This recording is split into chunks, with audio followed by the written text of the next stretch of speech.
Nous sommes 66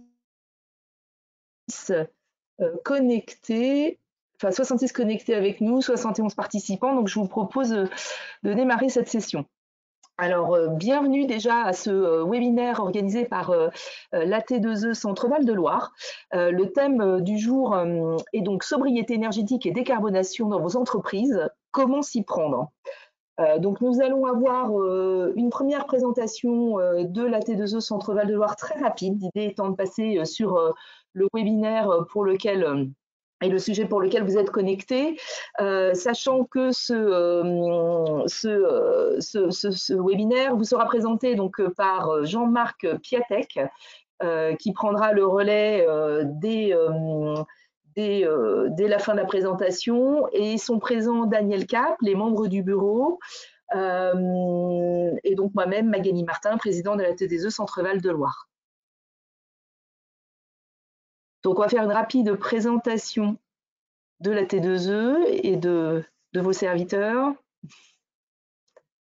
Alors, la T2E, Association technique énergie et environnement, donc une association qui existe depuis 1978 avec 2400 adhérents, comme vous pouvez le constater, 11 délégations régionales. Donc aujourd'hui, c'est la délégation régionale Centre-Val de Loire qui vous accueille. On y trouve principalement 7 domaines d'expertise qui sont répartis dans les 2 pôles que vous voyez indiqués donc sur la présentation, l'efficacité énergétique et les énergies renouvelables. Donc, ce que je vous propose, c'est de faire un focus aujourd'hui plus sur la partie effectivement sobriété énergétique. Donc, l'équipe AT2E en Centre-Val de Loire, donc Magali Martin, moi-même présidente de la région. Je suis accompagnée par Raphaël et Édouard, qui sont aussi présents lors de ce webinaire. Voilà, et donc nous sommes l'équipe qui animons cette association sur cette région.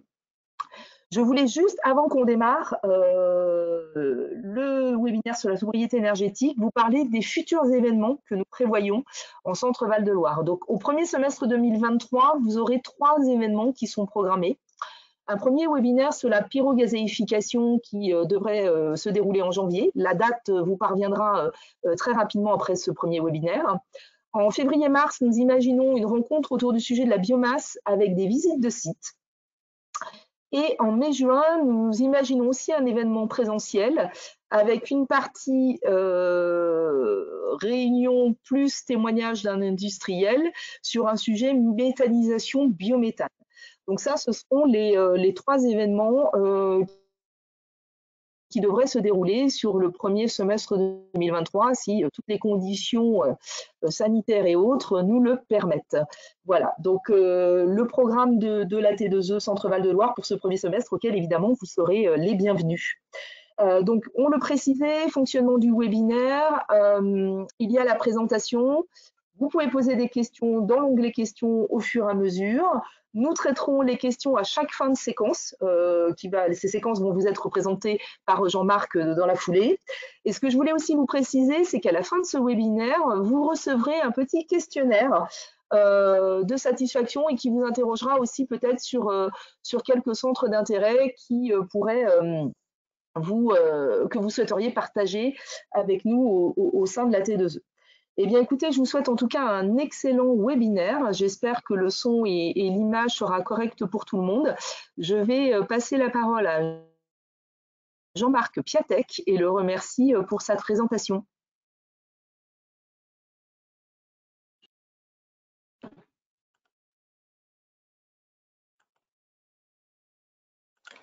Merci Magali pour cette présentation et bonjour à toutes et à tous. Nous allons ensemble vous parler de la sobriété énergétique et de la décarbonation et surtout vous proposer une démarche, un chemin pour pouvoir accéder à cette décarbonation et efficacité énergétique et sobriété. Ce que nous vous proposons, eh bien, c'est tout d'abord de rappeler en premier point un certain nombre d'informations, de résultats clés concernant la décarbonation, donc les objectifs, et nous verrons aussi un certain nombre d'émissions par des gaz à effet par secteur. Et nous parlerons très brièvement des audits énergétiques réglementaires qui vont être impactés notamment donc, par des changements de réglementation. Ensuite, eh bien, nous verrons une certaine méthodologie pour arriver à trouver des financements. Donc, c'est la raison pour laquelle nous vous parlerons des programmes, notamment des certificats d'économie d'énergie. Et au niveau de la méthodologie, nous évoquerons ensemble le système de management de l'énergie et en particulier le programme Pro-SMEN qui va vous aider donc à financer ces systèmes de management de l'énergie. Nous enchaînerons par la suite avec la communauté des référents énergie qui regroupe donc les référents énergie de différents types d'entreprises et qui permet notamment d'avoir un accès à une base de données en relation avec les retours d'expérience et toutes les données sur l'efficacité énergétique. Enfin, en quatrième point, nous aborderons un point qui est fondamental, qui est donc la formation des référents énergie sur leur site industriel. Et nous aborderons donc le programme ProRéféi.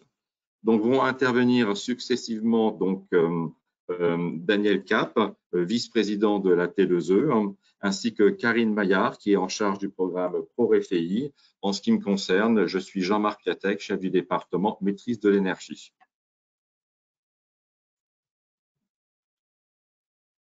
Donc, en introduction, rappelez donc l'objectif.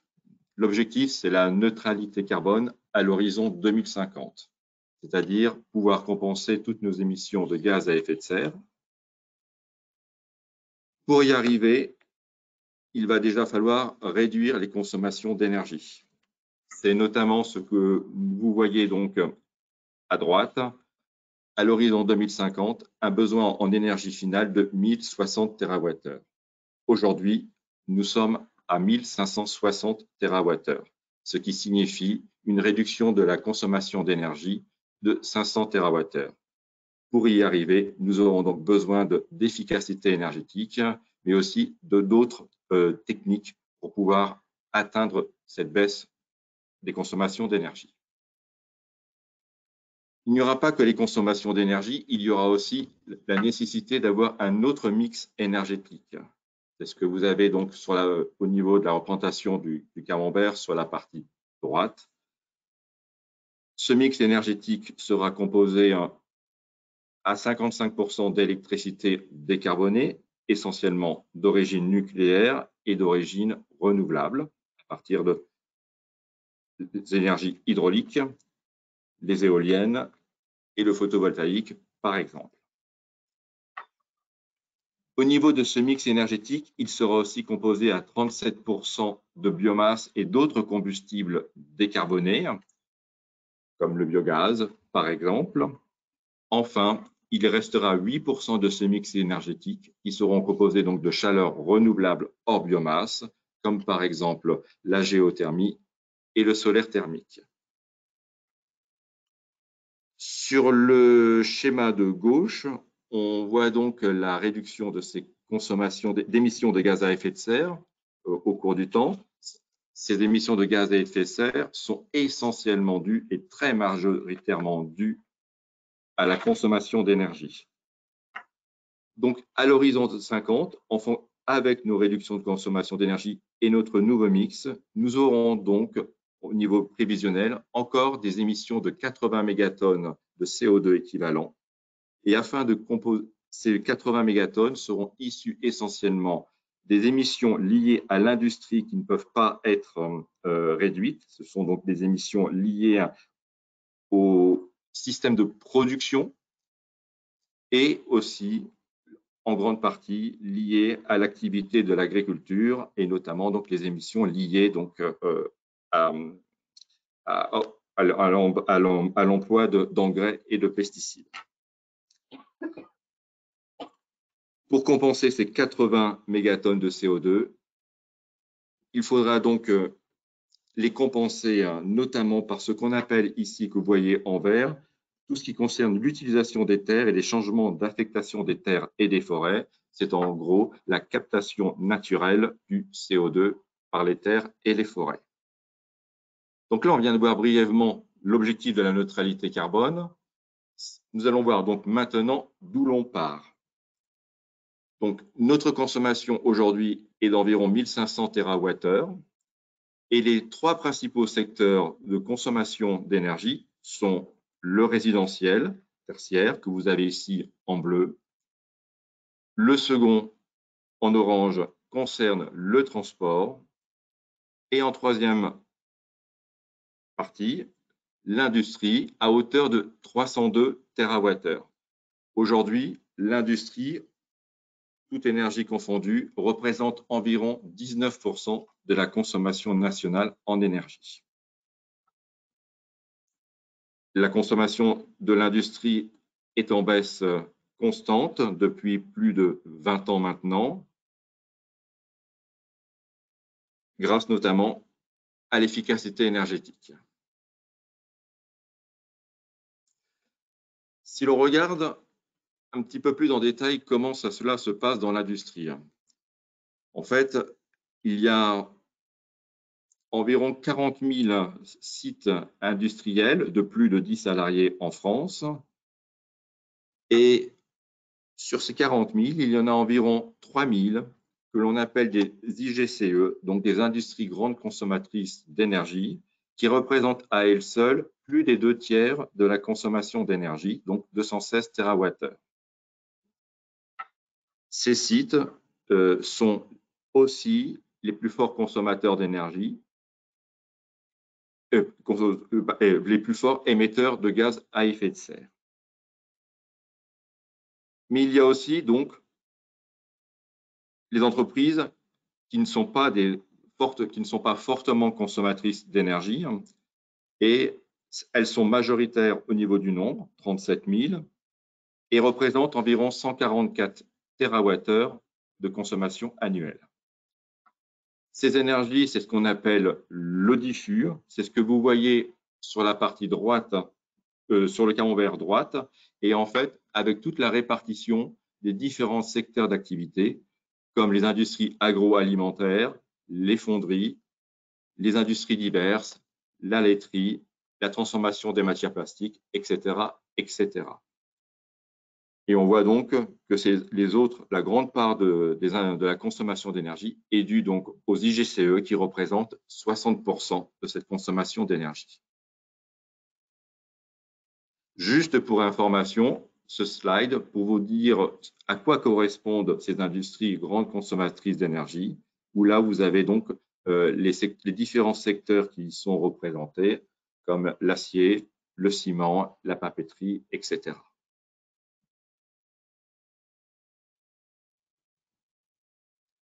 Donc là, maintenant, nous allons voir ensemble l'efficacité énergétique et la sobriété énergétique.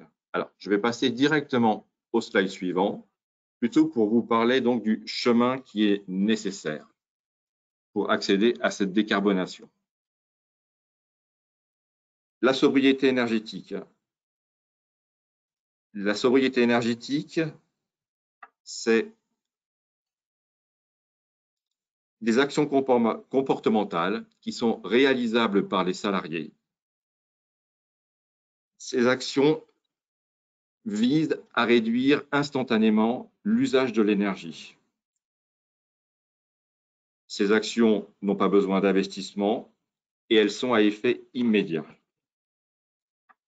Mais surtout, avec la sobriété énergétique, c'est l'acceptabilité à remettre en question le besoin utile à consommer de l'énergie. La sobriété énergétique ne doit pas être confondue avec l'efficacité énergétique. L'efficacité énergétique étant l'usage d'équipements techniques plus performants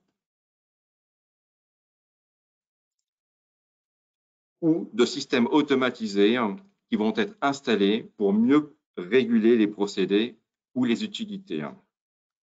Ces équipements ou ces modes de régulation sont avec des investissements amortissables sur le long ou le moyen terme. En contrepartie, les économies d'énergie seront plus importantes et aussi plus durables. Alors, je viens de prendre un petit instant pour vous redonner les définitions de sobriété énergétique et d'efficacité énergétique qui sont les deux premiers leviers que vous voyez sur ce chemin vers la neutralité carbone.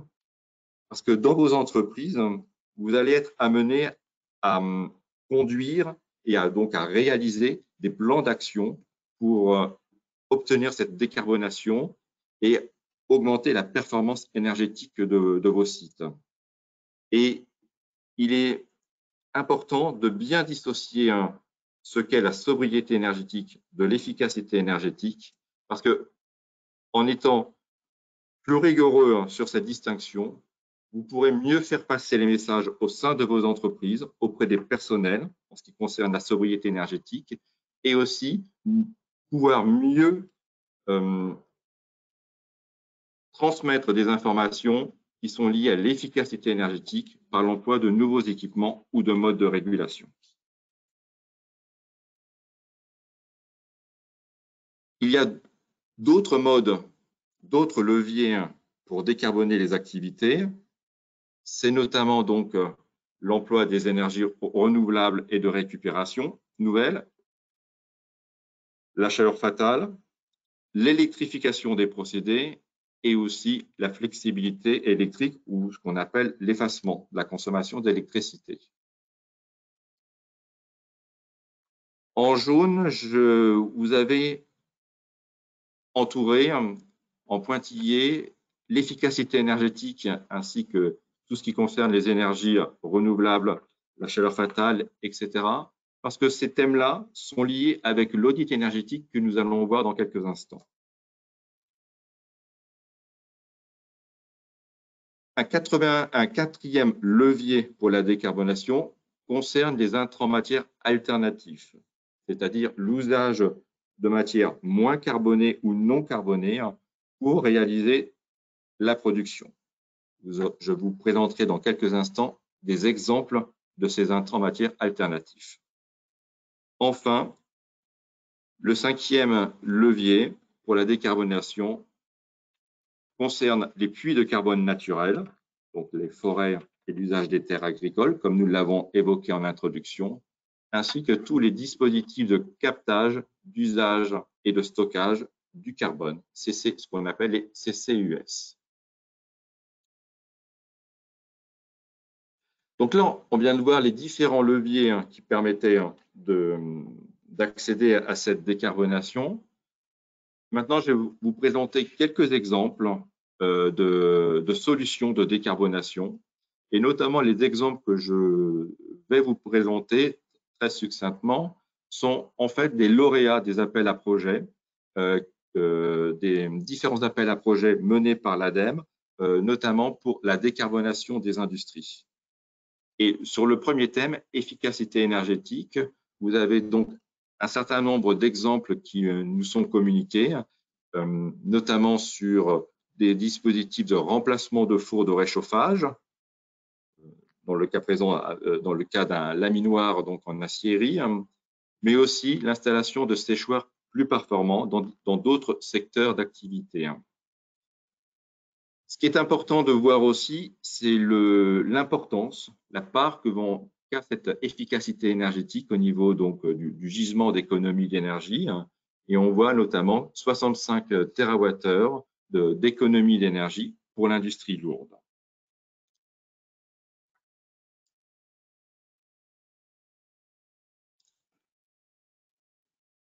Autre exemple de solution de décarbonation, c'est notamment les exemples qui touchent à la récupération de chaleur et la récupération de chaleur fatale. En fait, c'est sur ce levier qu'il y a beaucoup de travail à faire et aussi où il y a un fort gisement d'économie d'énergie. Il est estimé à 110 TWh de chaleur fatale donc, qui sont rejetés, dont une grande part est récupérable. Et là, sur cette planche, vous avez un certain nombre d'exemples qui vous sont proposés dans différents secteurs d'activité. Alors, ces planches vous seront communiquées, donc vous aurez le temps de pouvoir voir plus en détail à quoi correspondent ces technologies.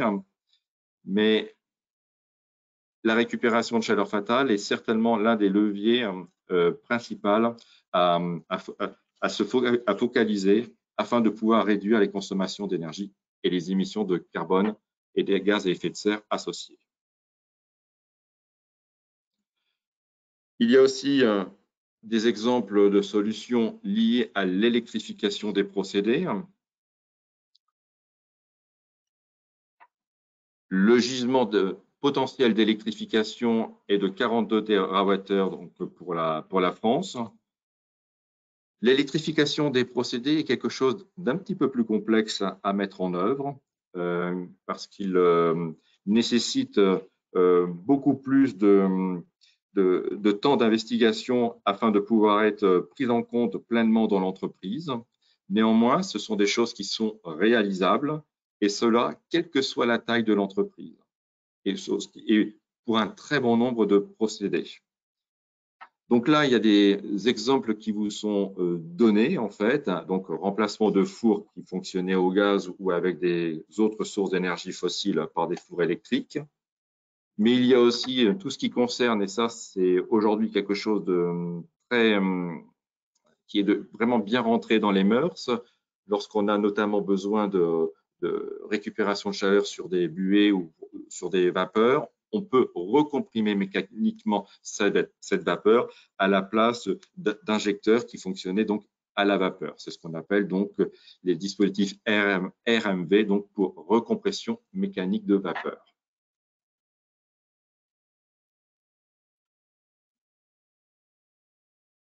Sur cette planche, c'est notamment quelques exemples qui vous sont communiqués concernant les intrants matières alternatifs. Donc, on redonne aussi la définition de ces intrants matières. Donc, c'est l'usage d'intrants moins émissifs en gaz à effet de serre. Cette thématique aussi est liée avec une augmentation ou le fait de rendre plus important les matières premières qui sont recyclées.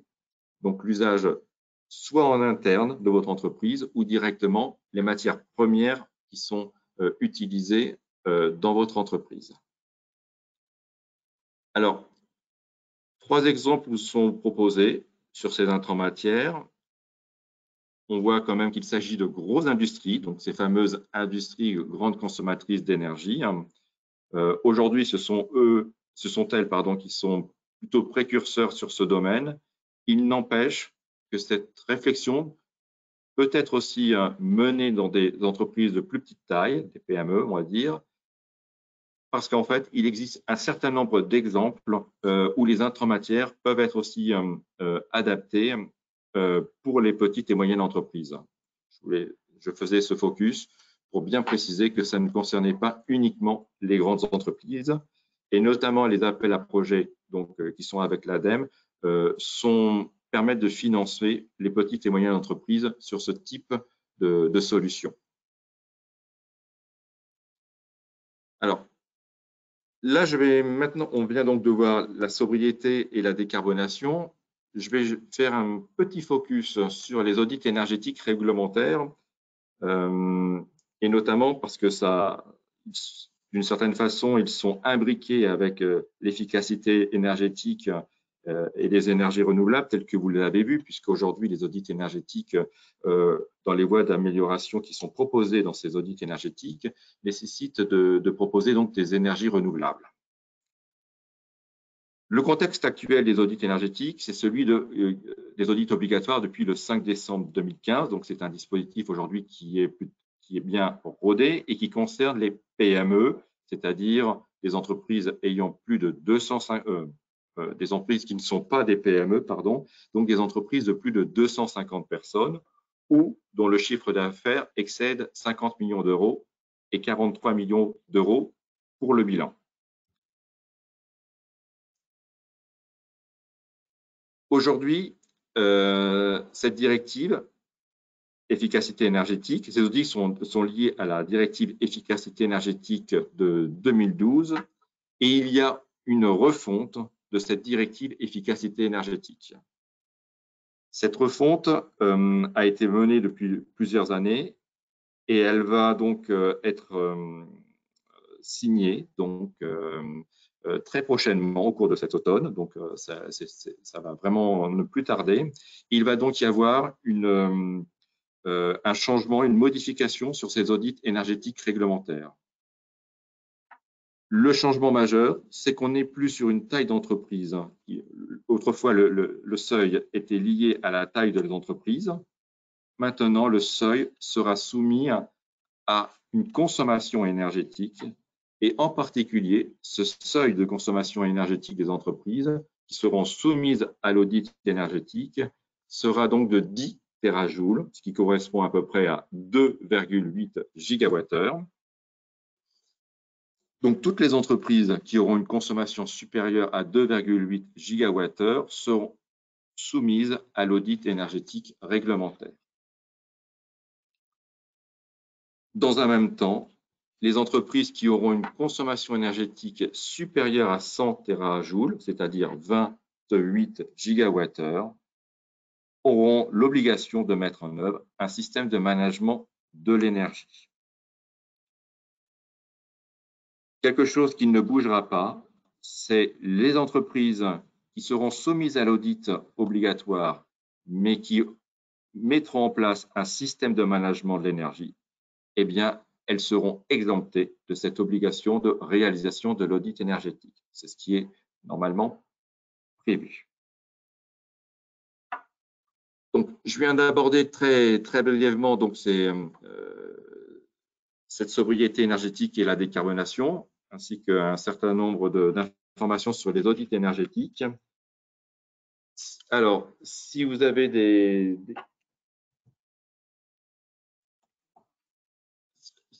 questions, nous pouvons les prendre. Mais sinon, alors, nous enchaînons. Oui, alors Jean-Marc, en fait, on a plutôt eu une question, qui était de dire finalement, on peut demander aux personnes de faire des efforts, mais parfois on peut aussi réduire le nombre de mètres carrés, hein, typiquement dans les périodes qui vont venir là. Parfois, regrouper des personnes dans moins de bâtiments, ça peut aider en tout cas de la sobriété. Et il y avait une deuxième question qui disait, mais finalement, cette baisse depuis 20 ans, est-ce qu'elle était due à vraiment des efforts ou à une délocalisation de nos industries en France? Voilà.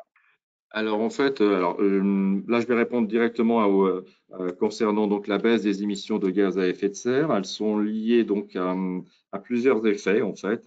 Il y a effectivement une baisse de l'industrialisation en France, ça tout le monde le sait. Donc forcément, fatalement, les émissions de gaz à effet de serre liées au niveau national, il y a bien une baisse qui est liée à cette désindustrialisation. D'un autre côté, il y a quand même lorsqu'une entreprise ferme en France, une certaine part de la production assurée par l'entreprise est reprise par une autre entreprise. Et ce qu'on observe, c'est en fait des augmentations de production de certains sites industriels. Et cette augmentation de production tente à améliorer la performance énergétique des entreprises.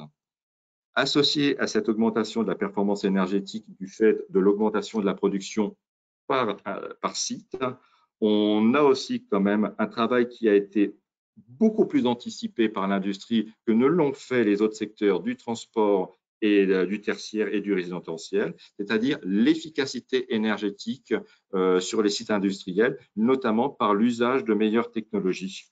Donc ça, les industries sont beaucoup plus sensibles à ce sujet et c'est aussi la raison pour laquelle les émissions de gaz à effet de serre ont diminué au niveau national. Aussi, au niveau des chiffres que je vous ai présentés. Oui, pardon, oui. Oui, Magali. Non, pardon, Jean-Marc, dis-moi quand tu auras fini, parce qu'on a des questions qui viennent d'arriver nombreuses sur la refonte des audits FIT, toi. Oui. Voilà. Alors, je vais prendre la question et après, on va passer à la suite aussi parce que je vois que le temps est déjà bien entamé. Par contre, je prends la question. Je t'écoute, Magali. Alors, en fait, il y a plusieurs questions autour des audits. Certains demandent ceux qui ont été audités en 2023, du coup, est-ce qu'avec cette refonte, ils recommencent en 2024? Est-ce que le chiffre d'affaires sera encore pris en compte? Et j'avais une autre question qui… Alors, attends, parce qu'elles ne sont pas évidentes à faire circuler. les nouvelles règles d'audit à partir de 2024 concerneraient-elles un Sirène qui aurait été audité courant 2023? Non, celle-là, je l'ai dit. Et il m'en manque une. Oui, les 2,8 gigawattheures seraient pris en compte sur les 3 dernières années écoulées, c'est-à-dire 2021, 2022 et 2023. Alors oui, ça serait donc ces années-là qui vont, voilà, ça c'est oui pour cette question. Un audit est valable 4 ans, donc si vous l'avez fait en 2022, il sera valable pendant 4 ans, en fait, voilà. Et il y avait une autre question, et je ne me rappelle plus la question qui m'avait posée au tout début. Si le chiffre d'affaires était encore pris en compte. Non, le chiffre d'affaires n'est plus pris en compte. On parle bien maintenant de consommation d'énergie finale de l'entreprise, en fait. Oui, oui. Donc là, c'est bien ce n'est plus le chiffre d'affaires, mais bien les consommations d'énergie. Alors, il y a certainement d'autres questions où je vais répondre après sur le chat, si tu me le permets, Magali, parce que là, je vois que le temps est déjà bien entamé. Si on veut quand même respecter le timing et faire passer tout le monde, je vais laisser la parole donc à Daniel Cap, qui va vous présenter donc les systèmes de management d'énergie, le programme ProSMN en particulier et le dispositif des C2E pour la 5e période. Bien, bonjour à toutes et bonjour à tous. J'ajoute peut-être un point que Jean-Marc n'a pas eu le temps de développer. Sachez que l'AT2E travaille également avec les bureaux d'études actuellement pour améliorer la qualité des audits énergétiques. Donc ça, on vous en parlera en 2023, mais on est déjà très avancé sur une marque qui pourrait effectivement correspondre à des auditeurs de qualité, des audits de qualité. Je pense que c'est important. Alors, au-delà de l'audit périodique, je crois que ce qui est important aussi, c'est de mettre en place un système de management de l'énergie pérenne. Si on veut vraiment s'engager dans la durée, je pense que c'est ça la bonne solution. Donc, ça veut dire qu'il faut évidemment nommer des référents énergie, on en parlera tout à l'heure, mettre en place une politique et on peut tout à fait s'appuyer sur la norme ISO 50001 qui décrit exactement tout ça. Donc, c'est pour ça qu'on a mis en place depuis quelques années maintenant un programme qui s'appelle ProSMEN, Système de Management de l'Énergie, et qui donc est là pour aider les industriels à se lancer dans la mise en place de l'ISO 50001. Donc, c'est quelque chose de très simple, puisqu'en fait, vous vous inscrivez auprès de nous lorsque vous avez pris la décision, et ensuite, vous revenez nous voir lorsque vous avez effectivement votre certificat en poche, de Veritas, AFNOR, etc., et on vous verse à ce moment-là une prime qui est plafonné à 40 000 €. En fait, c'est 20% de vos dépenses annuelles d'énergie. Alors, au 30 octobre, les derniers chiffres, c'est 345 inscrits dans ce programme. Et donc, on est en train de traiter tous les dossiers en ce moment pour verser la prime au dernier. Alors, ce qui est important, c'est ce qui est écrit finalement en bas à gauche. C'est un scoop qu'on peut presque vous donner aujourd'hui, mais on va attendre encore quelques jours, puisque lors du prochain Conseil supérieur de l'énergie, va être proposé un arrêté qui créerait un nouveau programme. Ce programme s'appellerait Pacte Industrie. Il serait porté par l'ADEME et la T2E. Et parmi tout ce qu'il y a dans ce programme, qui est un programme assez global sur l'industrie, il y aura la continuité de ProSMEN sur au moins les 3 années qui viennent. Donc, dès que ça sera publié, évidemment, on vous informera, les industriels et les bureaux d'études, pour qu'il n'y ait pas de discontinuité. Donc, n'arrêtez pas vos efforts dans le domaine. Normalement, si tout se passe bien, l'aide va continuer effectivement pendant au moins les 3 années qui viennent. Alors, les C2E, en fait, on a rajouté ces slides sur les certificats d'économie d'énergie. On ne va pas avoir le temps de les proposer, de les présenter en détail peut-être, mais vous aurez toutes les présentations, comme ça a déjà été dit. Donc, les certificats d'économie d'énergie, donc vous savez tous que c'est une obligation en fait vers les fournisseurs d'énergie pour aider leurs clients à faire des économies d'énergie et donc les aider à travers différents modes d'action et en échange récupérer des certificats d'économie d'énergie. Donc c'est une obligation qu'ils ont. Et vous avez en bas un peu l'évolution depuis la création en 2006. Vous voyez ce qu'on appelle les TWh CUMAC, ça veut dire cumulé, actualisé sur la durée de vie en fait. Vous avez les obligations, vous voyez qu'on a démarré évidemment tout petit pour tester le dispositif et qu'ensuite les obligations ont monté progressivement, donc donnant plus de poids à ce dispositif et plus d'exigence aussi bien sûr vers les fournisseurs d'énergie. Alors là, on vient de terminer la 4e période. Donc, vous savez aussi qu'il y a maintenant des certificats d'économie d'énergie dédiés à la précarité énergétique. Hein. Donc, c'est un objectif à la fois sur la précarité et sur les autres types de consommation. Donc, il y a eu, en fait, sur cette période, un peu 2 phases. Au début, les prix ont monté parce qu'il y avait peu de production, il y avait peut-être un peu de retard à l'allumage. Mais ensuite, le gouvernement a développé pas mal de bonifications, finalement, pour avoir un effet de massification, notamment sur l'habitat, donc le chauffage, l'isolation, la rénovation globale. Vous avez entendu parler pour les ménages précaires de l'aide à 1 euro, donc tout ça a développé effectivement pas mal les choses, mais ce qui fait aussi qu'il y a un stock qui s'est constitué en fin de 4e période. Donc si on regarde sur la droite maintenant la 5e période, il y a un objectif qui est en croissance, mais en réalité, compte tenu de ce stock, le prix des certificats a plutôt baissé.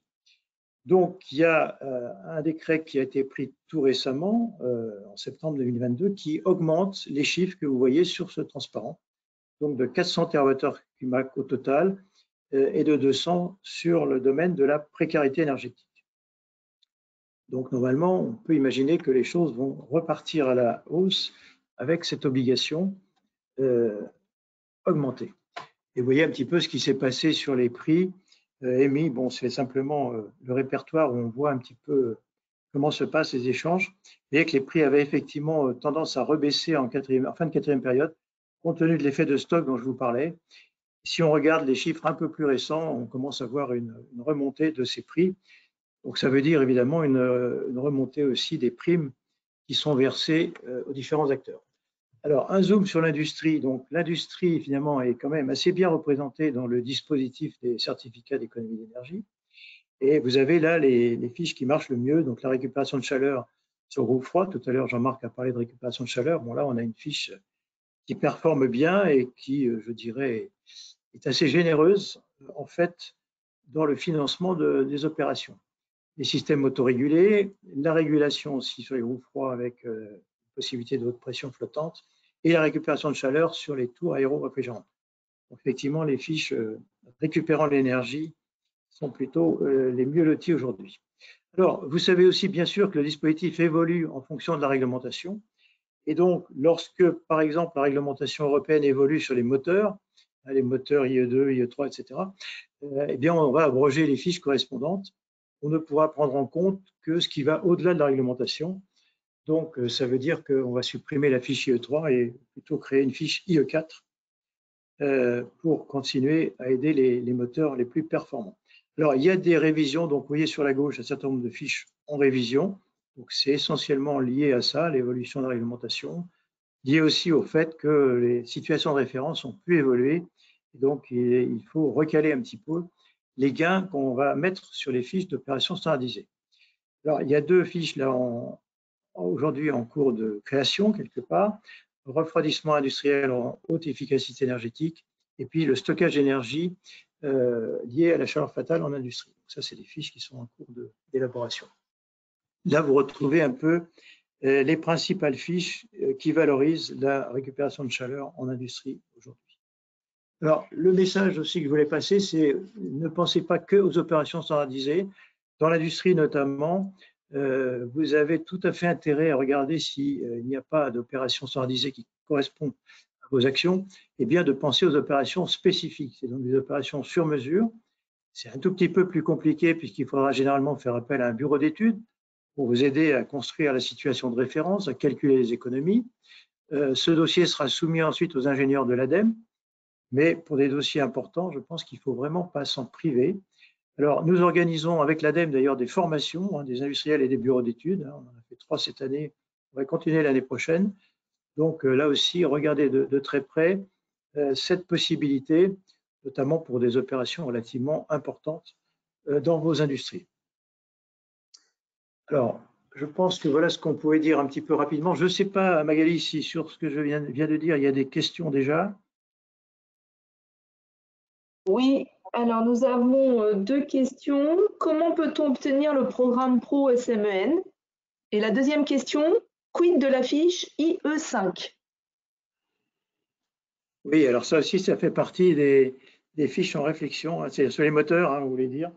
Donc, on est en pleine réflexion là-dessus. Le problème aussi, c'est que pour créer une fiche, pour qu'elle ait un intérêt, je dirais, il faut qu'il y ait une économie suffisante par rapport à la situation de référence. Et donc, sur les moteurs, à force d'avoir fait évoluer les réglementations et donc les exigences de rendement, parce que tout ça derrière, c'est une exigence de rendement des moteurs, il faut voir qu'est-ce qui peut rester, si vous voulez, subventionnable dans la fiche, hein, c'est-à-dire le système qu'on mettrait en place et puis ce qui est devenu la réglementation. Donc, c'est pour ça qu'on réfléchit et on regarde s'il y a un intérêt ou si l'économie est trop faible finalement pour avoir de l'intérêt, parce qu'il faut derrière que tout ça, et la prime soit suffisante pour inciter l'industriel. Donc c'est pour ça qu'on doit regarder quand même l'aspect économique en même temps que l'aspect réglementaire lorsqu'on va faire évoluer nos fiches. Donc c'est exactement le cas qu'on a sur les moteurs entre IE4 et IE5 aujourd'hui. Alors pour SMEN, sur les slides que j'ai présentés, ça s'arrêtait, puisque vous avez vu que tout s'arrêtait à fin 2022. Donc on gère aujourd'hui effectivement tous ceux qui ont déjà envoyé leur demande de certificat, leur demande de prime. Et donc, ce qu'on va vous annoncer dès le tout début de l'année, parce que je pense que l'arrêté va paraître avant Noël, hein, le XE est le 13 décembre, l'arrêté devrait paraître au journal officiel quelques jours après. Et donc, aussitôt, le message qu'on va vous passer, c'est que rien ne change. C'est qu'en gros, vous pourrez continuer, comme aujourd'hui, à utiliser le site, les liens qui existent, etc. Et donc, nous envoyer vos documents qui disent je continue, je vais m'inscrire dans la démarche, etc. Donc, dans un premier temps, rien ne changera. Ensuite, on va améliorer un petit peu les choses, on va revoir le site, etc. Mais tout ça ne changera pas le mode opératoire. Et la prime serait toujours de 20% de votre dépense énergétique annuelle avec un plafond de 40 000 euros.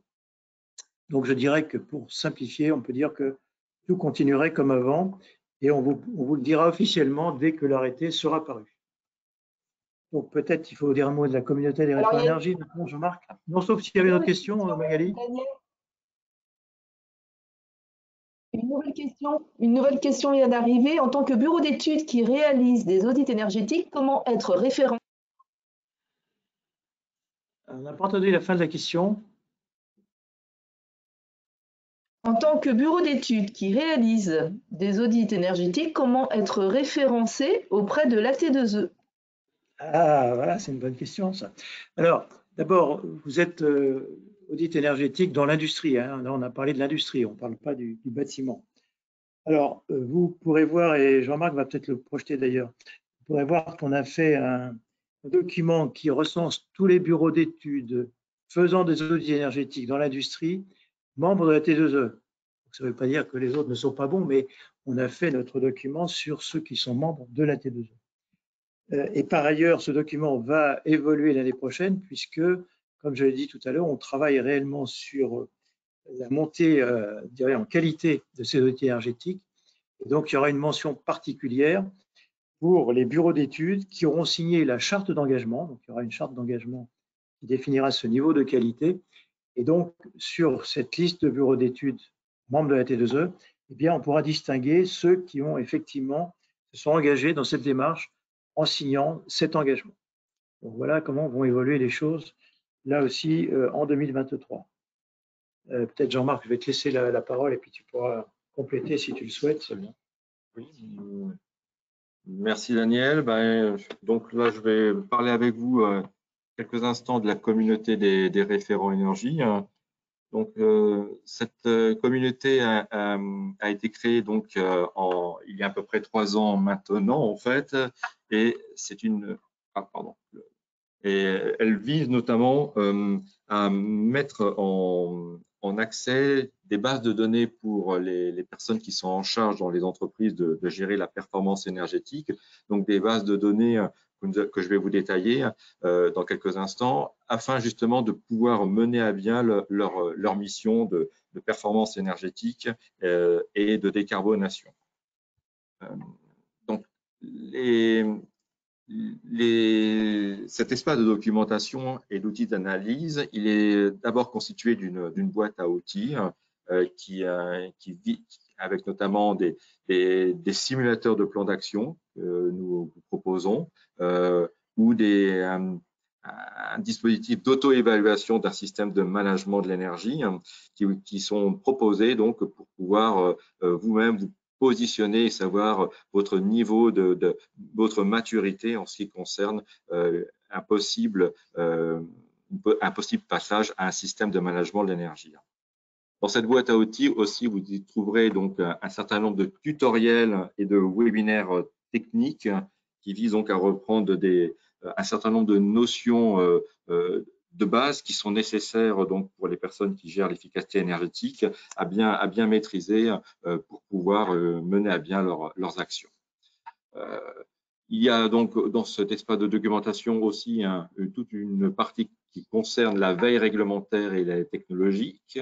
En fait, la veille réglementaire, c'est quelque chose qui a été demandé par les référents énergie.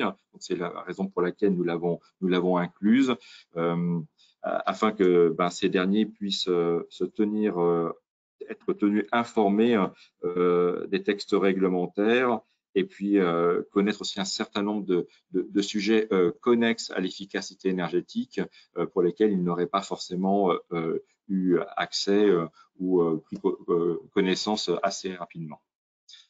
Aussi, on met à disposition des guides techniques, donc ça reste assez classique. Ce sont notamment des guides sur la pratique des guides techniques sur l'air comprimé, mais aussi sur les data centers. Il y a aussi il y a aussi une bibliothèque au sein de la T2E où vous pouvez accéder à plusieurs informations et documents. Dans cet espace de documentation, on a mis aussi en place des fiches de retour d'expérience. Ça, c'est quelque chose qui est beaucoup apprécié et qui permettent notamment aux entreprises d'avoir accès à des voies d'amélioration généralement assez innovantes qui ont été entreprises par d'autres entreprises. Les fiches sont classées par secteur industriel, par type de technologie, et puis aussi par région géographique. Donc, vous pouvez faire une recherche par vous-même à partir d'un tableau Excel. Enfin, il y a toujours les webinaires qui sont proposés de façon aujourd'hui donc classique et qui permettent d'informer donc la communauté. Et c'est aussi donc une lettre d'information qui paraît tous les 3 mois et qui permet donc de tenir informés les référents énergie des nouveautés qui ont eu lieu, donc tant d'un point de vue réglementaire que technologique, mais aussi d'informer sur les prochains webinaires qui vont avoir lieu.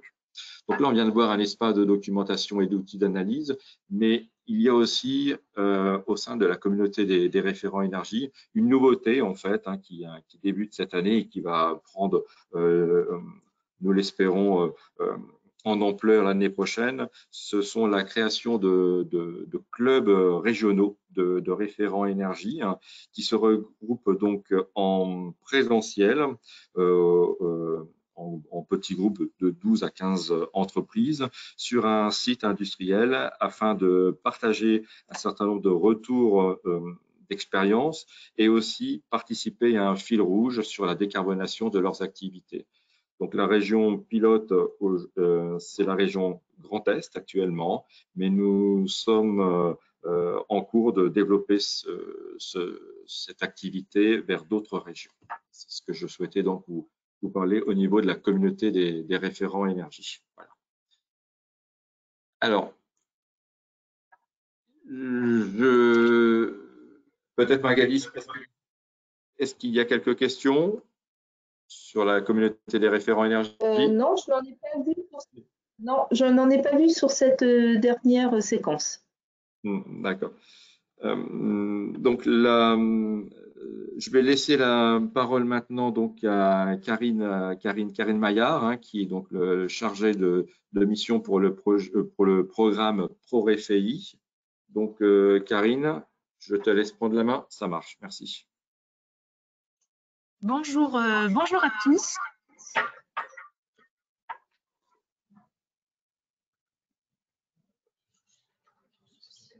Vous m'entendez bien?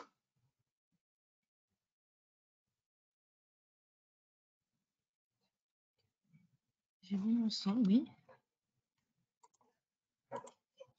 Oui, on t'entend, Karine.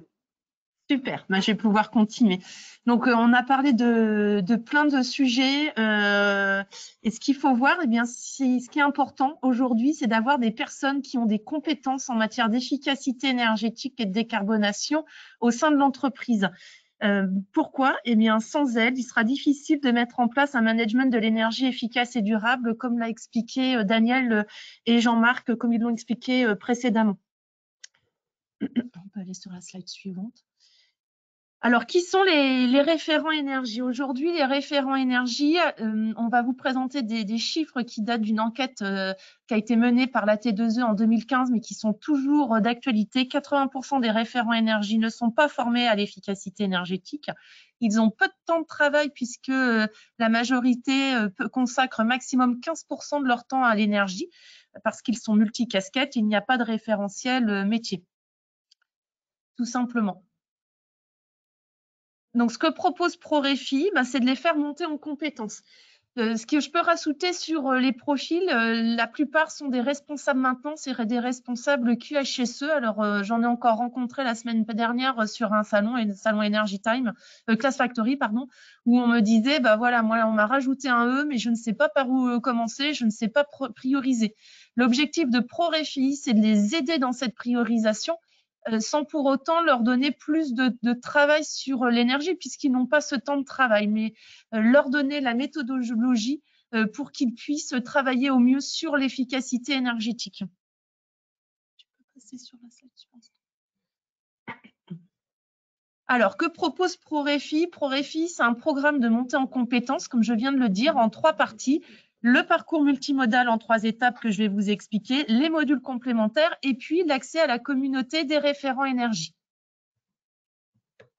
Sur le parcours multimodal, comme vous le voyez à l'écran, c'est un parcours en 3 étapes. Il commence par un MOOC. C'est d'un e-learning, donc la personne se connecte et réalise les 3 modules à son rythme. Il n'y a pas de professeur ou d'intervenant en face. Il aborde l'ensemble des fondamentaux en matière d'efficacité énergétique et en moyenne, on considère qu'on y consacre 6 heures. Je parle bien de moyenne, cela va dépendre du profil de la personne. Ça va être plus ou moins 6 heures pour une personne avec un profil technique. Pour un profil non technique, on va plutôt être aux alentours de 10 heures. Pour pouvoir réaliser ce MOOC de façon plus facile et proposer un tutorat dès le début du MOOC avec un formateur qui sera là pour vulgariser, approfondir des notions en matière d'efficacité énergétique. À la fin du MOOC, la personne réalise un quiz pour lequel il faut qu'il obtienne 70% de bonnes réponses pour aller en stage de 2 jours. Stage de 2 jours, donc plus de 90% proposé en présentiel, mais qui peut être également proposé en distanciel. Donc, sur cette partie, on continue d'acquérir de la théorie et on aborde l'ensemble d'un système de management de l'énergie pour se mettre en mode gestion de projet et aller sur la phase 3, qui est l'accompagnement individuel en situation de travail. Alors, comment ça fonctionne? L'accompagnement débute dans le mois qui suit le stage de 2 jours par une réunion de démarrage pendant laquelle on retrouve la personne qui se forme, un formateur qui lui est dédié pendant cet accompagnement et puis un représentant de l'entreprise. Et pendant cette réunion, va être choisie une ou plusieurs actions en matière d'efficacité énergétique. Aujourd'hui, nous avons 9 thématiques pour cette partie. Ensuite, seront déterminés un calendrier de points date où il y aura des échanges entre le stagiaire et le formateur, notamment pour que le formateur puisse apporter un appui pédagogique, technique et méthodologique à la personne. Comme vous le voyez à l'écran, les coûts pédagogiques en 2022 peuvent être pris en charge jusqu'à 80% à condition que le stage de 2 jours ait lieu au plus tard au 31 décembre 2022. À partir de 2023, les taux de prise en charge vont diminuer. Sur les modules complémentaires, oui, et pour bénéficier de ces conditions, il y a bien sûr de ces taux de prise en charge, il y a des conditions à remplir. Sur les modules complémentaires, qui est la deuxième partie que propose le programme, il s'agit de modules d'une demi-journée à 1 journée maximum pour les énergies renouvelables. Aujourd'hui, il y a 6 thématiques. Une personne donc qui a réalisé le parcours obligatoire multimodal a peut-être fait une action en matière de plan de mesurage sur l'accompagnement et souhaite avoir un approfondissement sur les achats d'énergie. Les modules complémentaires sont tout à fait là pour lui permettre cet approfondissement. Ça peut être également l'objet pour un de ses collègues de se former sur une partie. Par exemple, un responsable QHSE qui n'aurait pas réalisé le parcours multimodal et qui souhaite développer un argumentaire en matière d'efficacité énergétique.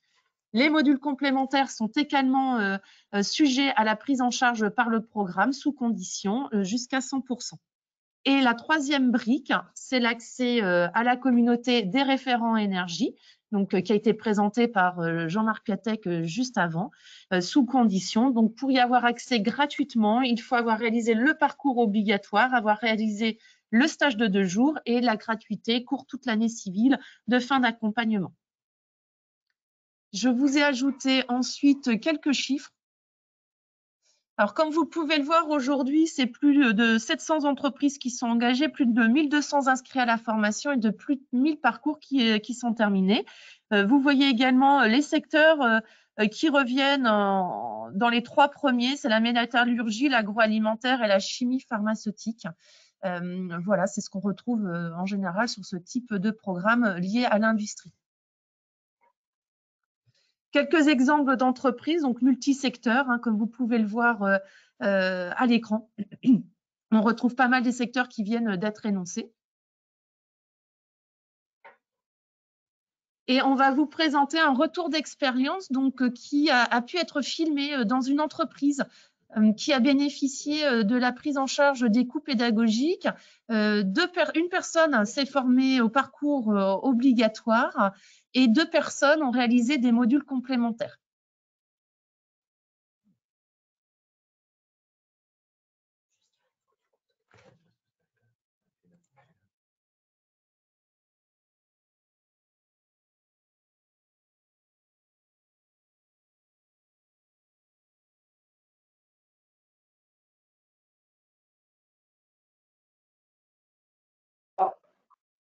Nous n'avons pas le son, Karine, pour l'instant. Arrive. Nous allons effectivement aller vers des économies très importantes puisque depuis 4 ans, j'ai la même note d'énergie et j'ai augmenté de 40% ma production.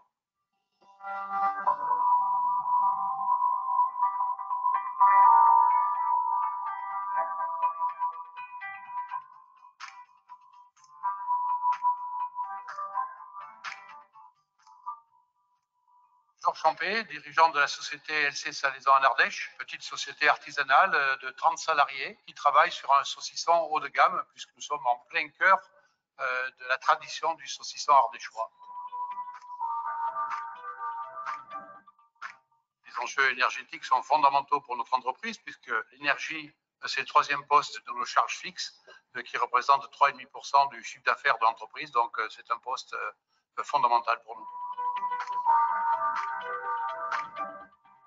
Au sein de notre entreprise, nous avons réfléchi il y a cela 4 ans en matière d'économie d'énergie, puisque nous avons supprimé la puissance de 200 à 250 kg de puissance moteur électrique, ce qui nous a permis de réduire la consommation d'énergie. Mais c'était un premier pas et nous avons ensuite orienté notre recherche avec l'ISO 50001 et nous avons mis en place cette formation pro RFRI indispensable pour la bonne connaissance et la bonne gestion du poste énergie au sein de notre entreprise. Nous allons effectivement aller vers des économies très importantes puisque depuis 4 ans, j'ai la même note d'énergie et j'ai augmenté de 40% ma production. Alors actuellement, nous sommes en grosse phase d'investissement en modifiant tous nos postes de production de froid puisque nous changeons tous les groupes froids avec des récupérations intégrales de chaleur. Et en plus de cela, nous sommes en train d'investir sur des panneaux thermodynamiques qui vont nous permettre de monter de l'eau à 60 degrés. Dans un horizon de 3-4 mois, nous supprimons totalement le gaz au sein de notre entreprise. Nous allons aller beaucoup plus loin en termes d'analyse puisque nous allons poser un système de contrôle de tous les postes d'énergie dans l'entreprise qui va nous permettre de bien mesurer. La dernière étape sera de mettre des panneaux solaires sur les toitures de façon à réduire la consommation d'électricité de 30 à 40%.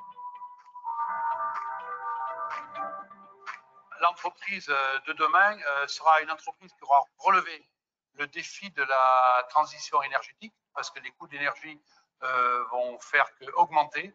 Et donc, nous devons former les gens au quotidien aussi, puisque la maîtrise de l'énergie, ça commence aussi par l'économie de la consommation.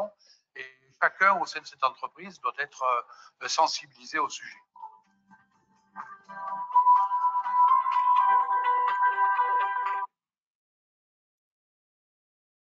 Alors, je reprends la parole.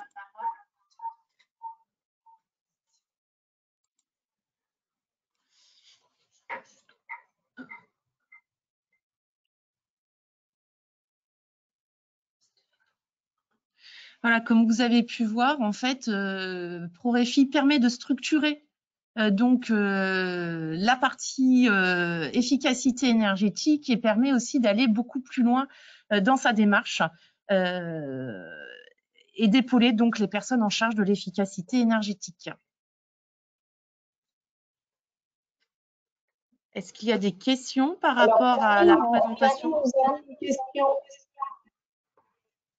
Oui. Qu'est-ce que contient le module complémentaire développer un argumentaire? Alors, le module complémentaire développer un argumentaire, tout simplement, ça permet à la personne d'apprendre à mieux communiquer, à mieux argumenter auprès de sa direction pour être plus convaincant. Et si vous voulez un peu plus d'informations, vous pouvez aller sur le site de ProRéfi, sur lequel l'ensemble des objectifs et des contenus sont développés.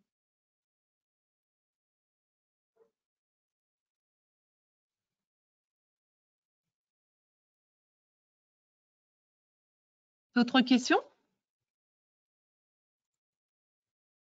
Non, c'était tout pour cette partie-là.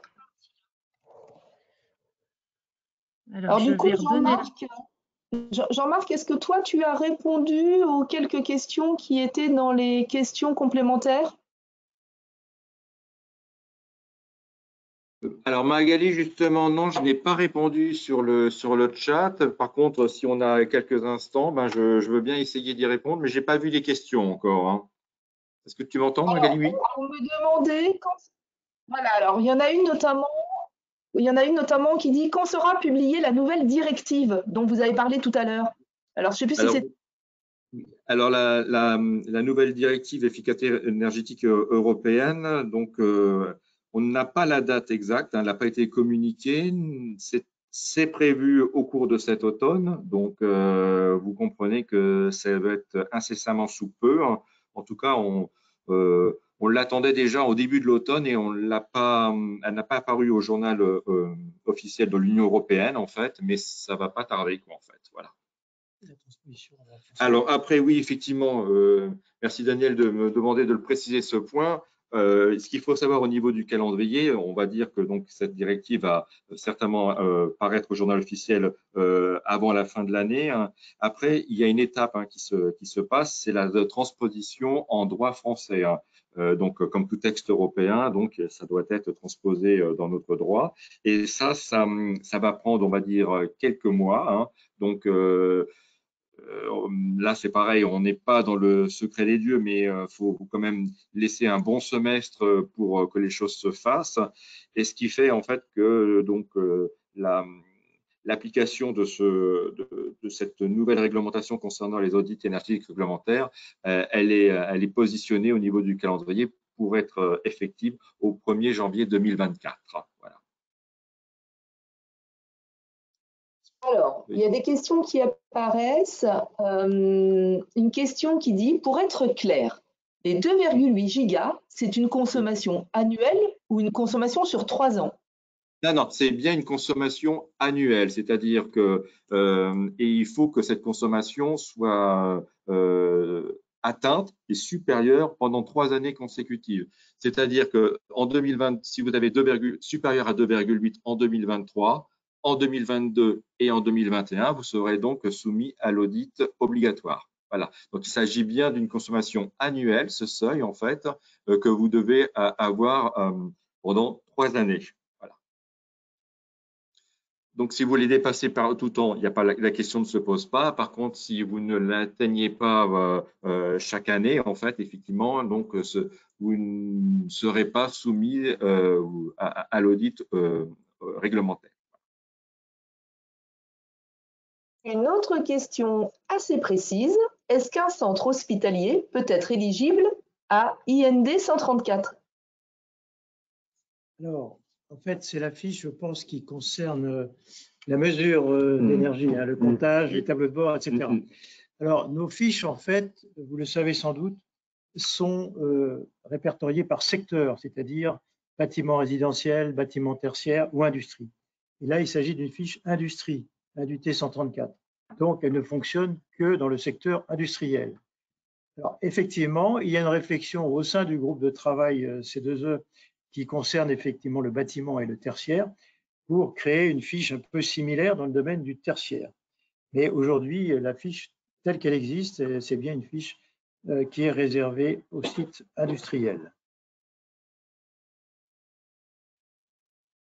Nos fiches sont en permanente évolution, hein, et là aussi, je peux faire un appel au peuple. Si vous voulez apporter des idées, des suggestions dans les groupes de travail de la T2E, tout le monde est le bienvenu pour suggérer de nouveaux projets de fiches.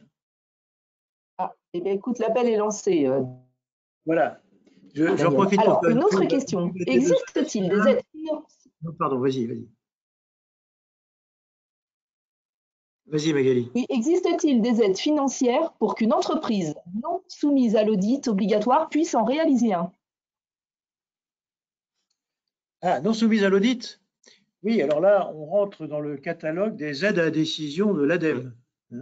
Donc là, il faut regarder tout simplement avec la délégation ADEME de votre région tout ce qui concerne les aides à la décision et qui dépendent là aussi, si aujourd'hui, en tout cas, si on est une grande entreprise ou une PME, etc. Donc c'est là que vous allez trouver des aides si vous n'êtes pas soumis à une obligation, effectivement. Vous avez bien compris que tout ce qu'on peut proposer, c'est valable aussi pour l'ISO 50001. On ne peut pas aider quelqu'un qui aurait l'obligation de se mettre en ISO 50001. Ça existe et ça va exister de plus en plus pour des grandes entreprises. Et donc, s'il y a une obligation légale, eh bien, nous, on ne peut pas aider avec nos programmes. C'est toujours quelque chose qui est pour inciter des acteurs qui n'auraient pas d'obligation. Alors, autre question.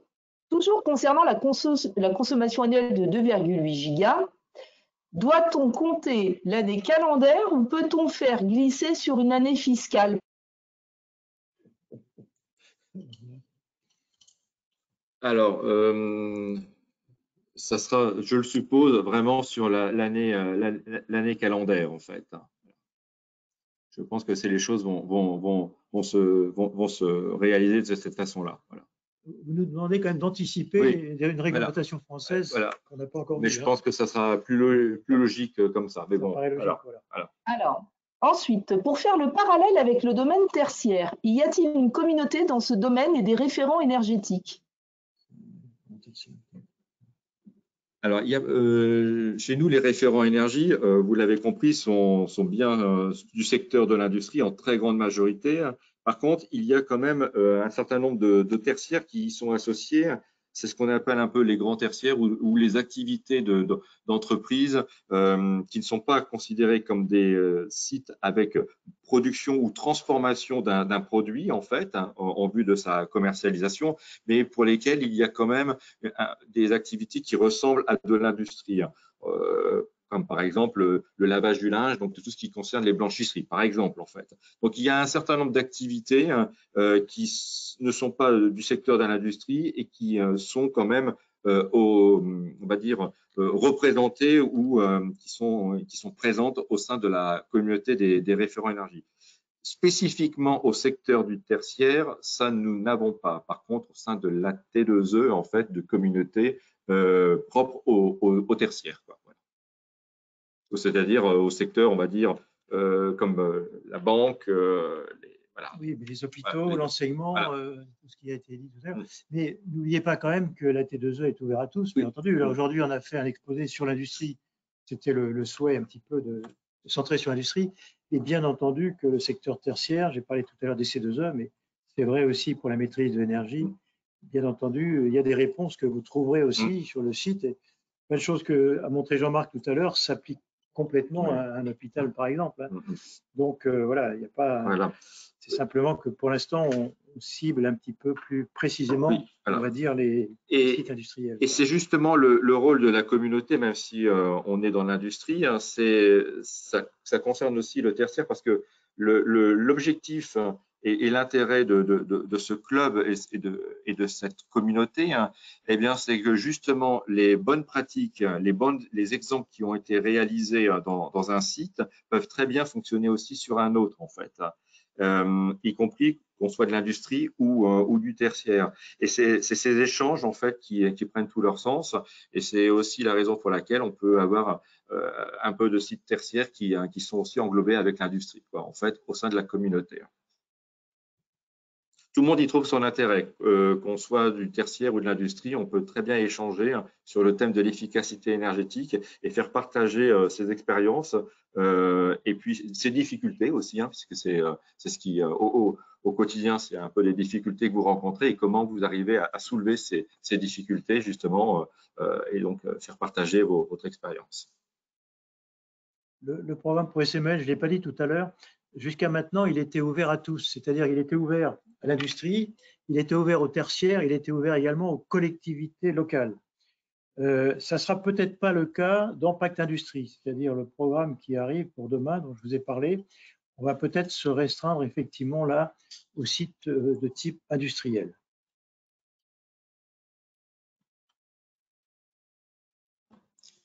Alors, est-ce qu'il y a d'autres questions génériques? Je remonte dans les questions parce qu'il y avait quelques questions pendant l'intervention de Jean-Marc du coup qu'on avait sauté pour avancer. Donc j'ai remonté.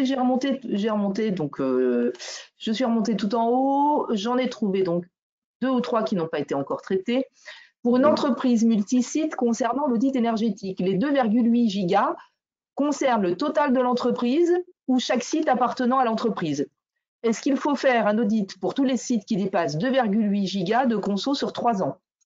Alors, en fait, c'est avec le numéro, enfin, ça ne devrait pas changer, ça sera par rapport au numéro de sirène, en fait, et ça sera basé, dans la situation actuelle, sur les 80% de la facture énergétique.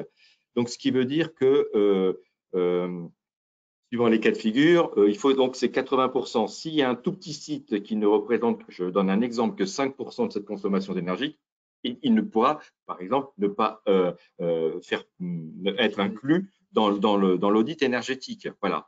Mais sur la base, c'est toute l'entreprise avec tous les sites qui sont concernés, en fait. Voilà. Et pour respecter la réglementation, en tout cas celle qui est actuelle, je pense que ça ne changera pas pour la prochaine. On le verra parce que ça c'est quelque chose qui peut être modifié. Aujourd'hui, c'est 80% de la facture énergétique, donc concernée par l'ensemble, par le numéro de sirène, donc par l'ensemble des sites de l'entreprise. Est-ce que j'ai été clair? Oui.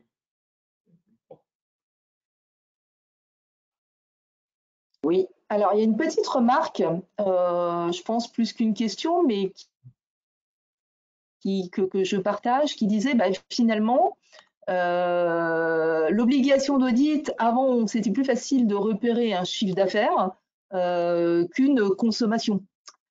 Si le critère est celui-là. Et là, je pense peut-être à des personnes qui cherchent les bons prospects ou les bons clients pour proposer ce genre de prestations. C'est peut-être moins évident à observer. Alors, je pense quand même qu'il est, dans une entreprise, c'est quand même plus qu'utile de bien connaître sa consommation d'énergie, en particulier le total des différents vecteurs énergétiques qui sont consommés par l'entreprise. Donc, justement, oui, alors dire que c'est plus compliqué, j'ose espérer que ça ne soit pas si compliqué que ça, que de pouvoir recenser au sein de son entreprise les différents vecteurs énergétiques qui sont consommés. Hein. Donc, c'est plus logique. Oui, je pense aussi. plutôt que Jean-Marc, alors je ne veux pas dépasser, mais si vous mettez comme quelqu'un d'externe à l'entreprise qui cherche des clients potentiels, c'est plus facile de repérer des chiffres d'affaires que des consommations. C'était peut-être dans ce sens-là que la question était posée, pas de d'accord, quelqu'un pardon. en interne qui connaît. D'accord. Alors, là, oui, là, c'est une question de démarchage, en fait, de bureaux d'études qui souhaiteraient donc proposer leur service. Je ne sais pas si c'est le cas, mais je l'apprends aussi sous cet angle. C'est plus facile de repérer dans un listing des chiffres d'affaires, voilà. Certainement, oui, c'est vrai, en fait. C'est vrai. Ceci étant, quelle que soit la taille de l'entreprise, audit obligatoire ou pas obligatoire, je pense qu'on a quand même toujours intérêt à faire un audit sur ses consommations d'énergie, surtout avec les prix des énergies d'aujourd'hui. Et nous, cette évolution nous paraît tout à fait favorable. Parce que finalement, la taille de l'entreprise, c'est une chose, mais sa consommation d'énergie, c'est bien ça qui est lié avec les efforts qu'on peut faire. Et on a estimé, personne pour l'instant ne peut le dire, mais nous, on estime qu'un certain nombre de PMI aujourd'hui, tu avais fait des estimations là-dessus, Jean-Marc, je crois, qui aujourd'hui ne sont pas soumises, vont se trouver demain soumises par la notion de seuil. Donc, effectivement, il y a des gens qui vont devoir se réveiller un petit peu parce qu'aujourd'hui, ils ne voyaient pas apparaître cet audit réglementaire et ils vont être soumis demain. Donc ça, c'est une évolution qui est dans le bon sens, qui va quand même dans le bon sens. Et puis le fait que les plus gros, finalement, on va vers l'ISO 50001 quasiment obligatoire, ça nous paraît aussi quelque chose de bon sens. Donc en fait, voilà, cette évolution de la directive ne nous paraît pas mauvaise en soi, en fait. Quelqu'un souhaitait avoir bien confirmation, mais on y a répondu entre-temps, que l'audit énergétique, on parlait bien de l'ISO 50001. Non, tout à l'heure, non, ce que Jean-Marc a dit, c'est que si on était ISO 50001, alors on n'était pas soumis à l'audit réglementaire. Tout simplement parce que quand on fait un ISO, on fait quelque chose qui ressemble à un audit obligatoirement. Donc évidemment, ce n'est pas la peine de le refaire. C'est ça que Jean-Marc a dit et qui restera valable demain aussi. Voilà, aujourd'hui, donc, tout à fait. Si vous avez mis en place un système de management de l'énergie, donc ISO 50001, donc, et que vous étiez soumis à l'audit énergétique, eh bien, en fait, vous n'étiez, eh bien, votre système de management de l'énergie, eh bien, répond à l'obligation de l'audit énergétique. Voilà. Vous n'êtes pas. Si vous voulez, la revue énergétique dans la directive, ça correspond assez sensiblement à un audit énergétique. C'est la raison. Qui peut le plus, peut le moins. Alors, une autre question. Existe-t-il des aides pour un hôpital qui souhaiterait s'équiper d'un logiciel de suivi d'énergie et des compteurs nécessaires au projet? C'était la question tout à l'heure sur les C2E, j'imagine. Ça rejoint ça, mais il y a peut-être quand même d'autres aides, je pense, qu'on peut imaginer, non? Je ne sais pas si tu en as en tête comme ça. Parce que même dans les aides décarbonation dont on a parlé tout à l'heure, il y avait aussi, en fait, dans les différents volets, on a parlé rapidement tout à l'heure des appels à projets de l'ADEME, il y avait aussi un système pour les plus petits projets, les plus petites entreprises, des cartes flash qui reprenaient une vingtaine d'actions d'économie de carbone, puisque là on parlait de carbone, dont celle-ci, je crois. Oui, celle-ci était prise. Alors simplement, le problème, c'est que là aussi, ça change, puisque ce guichet s'arrête. Et là, on ne sait pas très bien ce qu'il y aura dans le cadre de France 2030. Là, il faut un petit peu attendre, puisqu'on a parlé un certain nombre de milliards concernant les investissements. Par contre, quelle serait la suite du guichet Décarb Flash actuellement géré par l'ADEME? Ça, on ne sait pas. Donc, il faut un petit peu attendre. Et donc, on pourrait imaginer qu'il y ait de nouveau un dispositif qui, en plus des C2E, je dirais, permettent d'obtenir une aide de ce type. Mais on n'a pas de visibilité du tout là-dessus, l'ADEME non plus.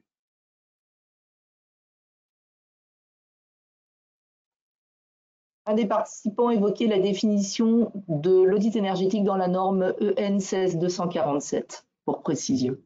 Bien sûr. Oui, bien sûr. En droit français, quand je vous ai expliqué donc la transposition en droit français, nous avons défini l'audit énergétique qui doit être réalisé suivant la série de normes 16247. Voilà. Ce n'est pas le cas dans tous les pays européens, mais en droit français, c'est comme ça. Voilà.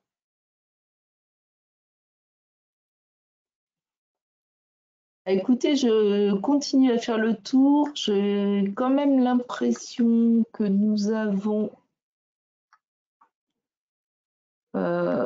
traiter toutes les questions. Tout à l'heure, Daniel, tu voulais apporter un complément Oui, non, je voulais faire une quand nous venions de petite... parler des gens Oui. qui étaient les bienvenus pour contribuer. Voilà, parce que bon, on a vu des hôpitaux là, donc c'est tout à fait intéressant qu'ils viennent vers nous, ces hôpitaux, et on répondra en détail d'ailleurs à leurs questions. Hein. Donc, ce que je voulais dire, c'est que pour les certificats d'économie d'énergie, en fait, tous les 2 ans, il y a un grand colloque qui est organisé soit par l'ADEME, soit par la T2E. Et donc, en 2023, ce grand colloque sera organisé par la T2E, donc le 6 décembre à Paris. Voilà, donc pour ceux qui veulent vraiment tout savoir, tout l'écosystème des C2E 2023. Sera à Paris le 6 décembre 2023, oui, l'année prochaine, bien sûr. Voilà. Et là, on pourra faire un point très précis sur le dispositif, ses évolutions, etc. Le ministère, l'ADEME, évidemment, seront associés. Donc, c'était juste cette petite page de pub à T2E national concernant ce grand colloque sur les C2E. Je ne sais pas si toi, Magali, tu voulais donner d'autres infos régionales ou si tu souhaites clore le webinaire maintenant. On est juste Écoutez, dans les... je ne vois pas de nouvelles questions. Donc de toute façon, hein, ce qu'on disait, 3 rendez-vous prévus sur effectivement le premier semestre 2023, un en forme de webinar, les 2 autres au printemps et juste avant l'été, plutôt en présentiel. Donc on vous invite évidemment à nous rejoindre nombreux. C'est aussi la fin. Plus nous sommes nombreux en termes d'adhérents et en participants, plus nous enrichissons nos débats. Donc, vous êtes évidemment les bienvenus comme contributeurs. Je rappelle donc qu'à l'issue de ce webinaire, vous recevrez un questionnaire sur lequel vos avis et suggestions seront recueillis. Voilà, il est 11h56. Pour moi, effectivement, s'il n'y a pas d'autres questions, nous allons clore ce webinaire. Est-ce que Daniel, Jean-Marc ou Karine, vous vouliez ajouter quelque chose? En tout cas, merci pour votre participation parce que nous sommes montés à 100 personnes. Et ce qui est plutôt une bonne participation. Donc j'espère en tout cas que ce webinaire vous aura été profitable. Ouais, vous aurez accès aux slides, comme on a dit tout à l'heure, un replay si vous le souhaitez également. Merci. Merci à tous les participants et aux personnes qui ont présenté. En tout cas, la T2E est ravie de pouvoir partager ces moments-là avec vous et je vous dis à très bientôt. Au revoir, merci. Merci.